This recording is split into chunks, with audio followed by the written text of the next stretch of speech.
ঠাকুরগাঁওয়ে BNP নেতার মামলায় আওয়ামী লীগের মৃত নেতাও আসামি। ছাত্র জনতার আন্দোলন চলাকালে বিএনপির নেতা কর্মীদের উপর হামলা ও দলীয় কার্যালয়ে অগ্নিসংযোগের অভিযোগে ঠাকুরগাঁও সদর থানায় গত বুধবার রাতে একটি মামলা হয়েছে। জেলা বিএনপির সাংগঠনিক সম্পাদক ও বাংলাদেশ হিন্দু বৌদ্ধ খ্রিস্টান কল্যাণ ফ্রন্ট ঠাকুরগাঁও জেলার সাধারণ সম্পাদক সত্যজিৎ কুমার কুণ্ডু এ মামলার বাদী। মামলায় প্রায় 7 বছর আগে মারা যাওয়া এক আওয়ামী লীগ নেতার নামসহ নানা অসঙ্গতি ও গণহারে আসামি করা নিয়ে আলোচনা চলছে।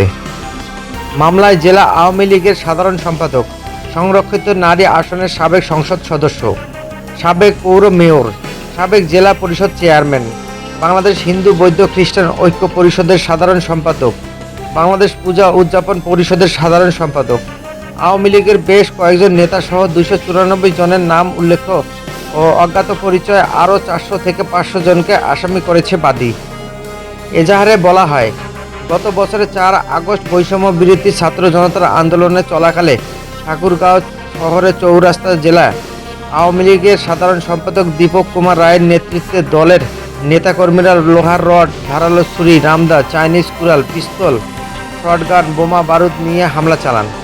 তারা আন্দোলনের পক্ষে থাকা ছাত্র জনতার ছত্রভঙ্গ করতে ককটেল নিক্ষেপ করতে থাকেন। এক পর্যায়ে হামলাকারীরা শটগান ও পিস্তলের গুলি ছোড়েন।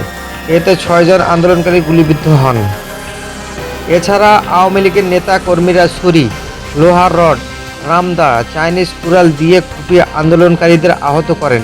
পরে আওয়ামী লীগের নেতাকর্মীরা জেলা বিএনপির কার্যালয়ের সামনে গিয়ে ককটেল বিস্ফোরণ করে আতঙ্ক সৃষ্টি করে এলাকা দখল নেন। সেখানে পেট্রোল ছিটিয়ে বিএনপি কার্যালয়ে আগুন ধরিয়ে দেন। আগুনে কার্যালয়ের ভেতরে থাকা 5টি ল্যাপটপ, 2টি টেলিভিশন, একটি ফ্রিজ, 3টি এসি, চেয়ার টেবিল সহ কাগজপত্র পুড়ে যায়।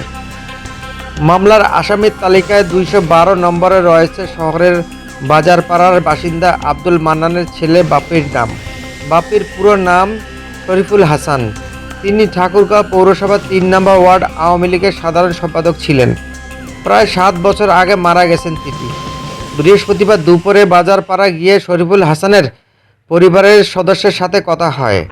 এ সময় তারা শরীফুল হাসানের মৃত্যু সনদ দেখান। সেখানে 2018 সালে 29 এপ্রিল দিনাজপুরের M Abdur Rahim medical college চিকিৎসাধীন থাকা অবস্থায় তার মৃত্যু হয়। মৃত্যুর কারণ দেখানো হয়েছে ব্রেন স্ট্রোক। শরীফুল হাসানের বড় ভাই সাইদুর হাসান বলেন, একজন মৃত ব্যক্তি কিভাবে হামলা চালাতে পারে? সে সেই কবে মারা গেছে। 4 আগস্টের হামলা ঘটনায় মামলার মৃত ব্যক্তি কিভাবে আসামি হতে পারে আমার বুঝে